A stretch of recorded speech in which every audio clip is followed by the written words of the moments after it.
आप जान रहे हैं कि किस तरह से पिछले 4 साल से ईडी को, सीबीआई को, सारी संस्थाओं को इस्तेमाल करके हमारे ऊपर एक शराब घोटाला नाम का एक आरोप लगाया गया। सीबीआई ने, ईडी ने उसमें चार्जशीट फाइल की। आज कोर्ट को प्राइमा फेसी ये निर्णय लेना था कि क्या सबूत और गवाहों के बयानों के आधार पे सफिशिएंट मटेरियल है कि इसमें मुकदमा चलाया जाए। अभी मुकदमा चला नहीं था। कोर्ट को यह निर्णय लेना था कि क्या मुकदमा चलाने लायक सफिशिएंट मटेरियल है, और कोर्ट ने लगभग 600 पेज के आदेश में सारे सबूतों और सारे गवाहों को मद्देनजर रखते हुए ये कहा है कि इतना भी सबूत नहीं है, इतने भी गवाहों के बयान नहीं है, एक निक्का सा भी सबूत नहीं है कि इसमें मुकदमा तक चलाया जा सके।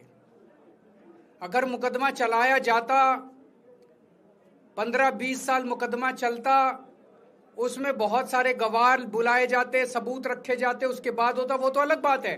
कोर्ट का ये कहना है कि इतना टुच्चा केस है, इतना फर्जी केस है, इतना बेकार केस है, इतना गलत केस है।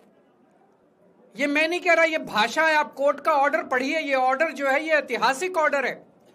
कोर्ट ने कहा है कि इतना फर्जी केस है, इतना फर्जी केस है, एक भी सबूत नहीं है, एक भी गवाह नहीं है कि इसमें मुकदमा भी नहीं चलाया जा सकता। ये पूरा षड्यंत्र किसने रचा, क्यों रचा? ये पूरा षड्यंत्र 2 लोगों ने मिलकर रचा, नरेंद्र मोदी जी और अमित शाह जी। और आज उन दोनों को पूरे देश से माफी मांगनी चाहिए। उन दोनों ने मिलकर षड्यंत्र रचा कि आम आदमी पार्टी को खत्म किया जाए, आम आदमी पार्टी को बर्बाद किया जाए। और उस षड्यंत्र के तहत आजाद भारत का सबसे बड़ा और सबसे घिनौना षड्यंत्र रचा उन लोगों ने। वो देख रहे थे कि दिल्ली में वो हमें नहीं हरा सकते। वो देख रहे थे कि दिल्ली की जनता हमारे कामों से बहुत खुश है। वो देख रहे थे दिल्ली में कामों की राजनीति के आधार पे वो कहीं खड़े नहीं होते। तो उन्होंने एक षड्यंत्र रचा। जनता जानती है कि केजरीवाल ईमानदार, उन्होंने कहा केजरीवाल की ईमानदारी पे चोट करो। जनता जानती है कि आम आदमी पार्टी ईमानदारी, उन्होंने कहा आम आदमी पार्टी की ईमानदारी पे चोट करो। उन्होंने आम आदमी पार्टी को खत्म करने के लिए षड्यंत्र रचा और बोले केजरीवाल बेईमान है, केजरीवाल बेईमान है, केजरीवाल बेईमान है। केजरीवाल ने शराब घोटाला किया, केजरीवाल पैसे खा गया, केजरीवाल ने 100 करोड़ रुपए खा लिए।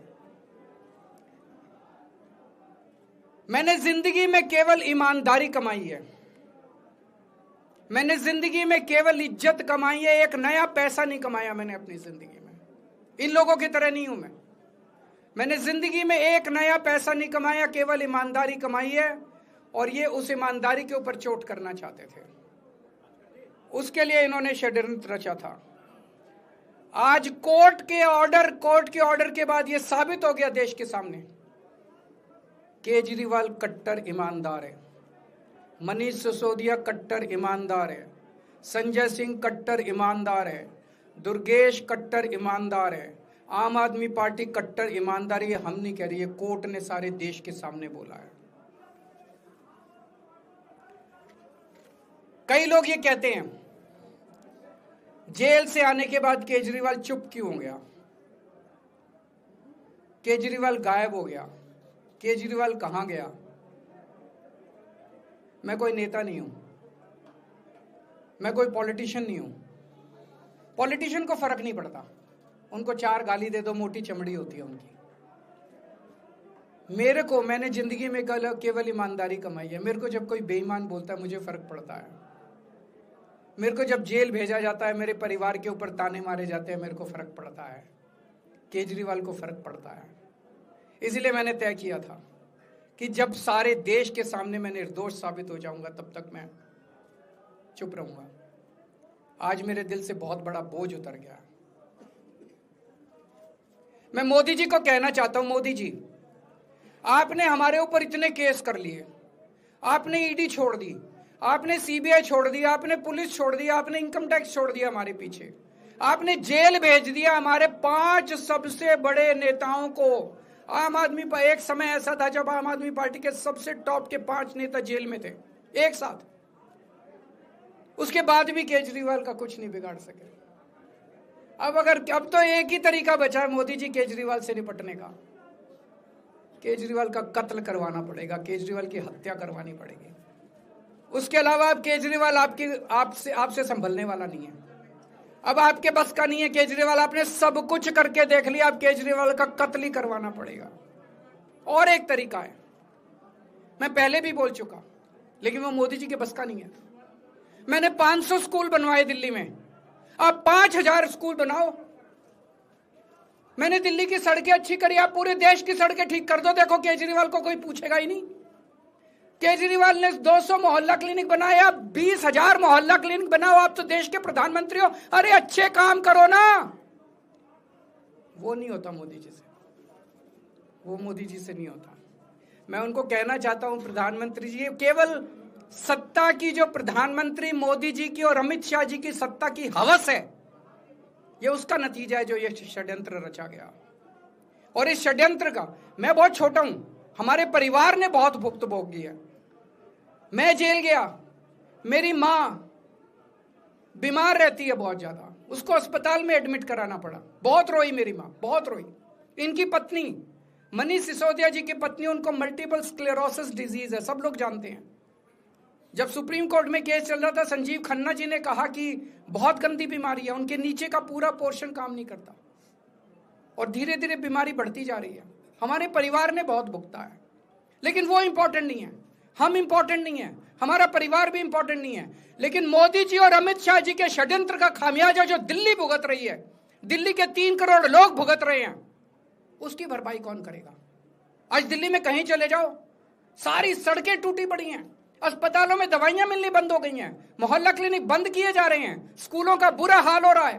पूरे दिल्ली में पोल्यूशन इतना ज्यादा कभी दिल्ली की जनता ने नहीं देखा था। यमुना का बहुत बुरा हाल हो गया है। एक चीज बता जो तो दिल्ली में इन्होंने ठीक करी हो, पूरी दिल्ली का बेड़ा गर्क कर दिया। सबसे बड़ा खामियाजा मोदी जी और अमित शाह जी की सत्ता की हवस, उसका सबसे बड़ा खामियाजा दिल्ली के 3 करोड़ लोगों ने भुगता है। दिल्ली के लोगों से जाके पूछो। आज मैं चैलेंज करता हूं मोदी जी को, मोदी जी हिम्मत है दिल्ली में दोबारा चुनाव करा के दिखा दो, 10 से ज्यादा तुम्हारी सीट आ जाए, मैं राजनीति छोड़ दूंगा। तुम्हारी 10 से ज्यादा सीट आ जाए, मैं राजनीति छोड़ दूंगा। दिल्ली की जनता त्रस्त हो चुकी है तुम लोगों से।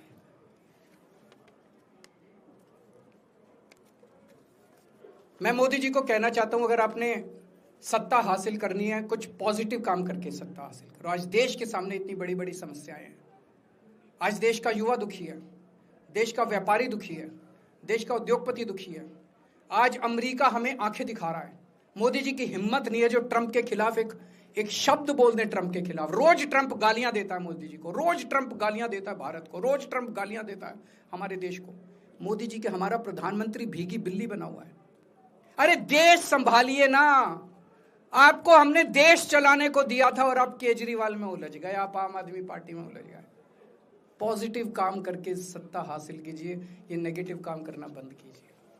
अगर आपके कोई 1-2 प्रश्न है तो क्या आपको उम्मीद है कि आप दिलवा दी है? मैं आपसे पूछना चाहता हूं, केजरीवाल जेल गया, रॉबर्ट वाड्रा जेल गया, संजय सिंह जेल गया, क्या राहुल गांधी जेल गया, मनीष सिसोदिया जेल गया, सोनिया गांधी जी जेल गई? किस मुंह से बात करते हैं? शर्म नहीं आती कांग्रेसियों को? ले जाए, वो तो ले जाए, उनका हक है। सुप्रीम कोर्ट भी जाएंगे, हाई कोर्ट भी जाएंगे। जैसे निचली कोर्ट में न्याय हुआ, ऐसे ऊपरी कोर्ट में भी न्याय हुआ। जब कोई सबूत है ही नहीं, जब कोई गवाह है ही नहीं, तो ऊपर के कोर्ट में भी कहां से लाएंगे सबूत, कहां से लाएंगे गवाह? आज कोई छोटा मोटा उन्होंने डिस्चार्ज कर दिया है हमें, उन्होंने कहा है कोई आरोप ही नहीं बनता। इसके अलावा जो इन्वेस्टिगेटिंग ऑफिसर सीबीआई के ऊपर उन्होंने, कोर्ट ने टिप्पणी की है कि सीबीआई अपने दोषी अधिकारियों के खिलाफ डिसिप्लिनरी एक्शन, कभी ऐसा ऑर्डर देखा है? इसका मतलब कितना फर्जी मुकदमा था कि सीबीआई के अफसरों के खिलाफ डिसिप्लिनरी एक्शन लिया जाएगा।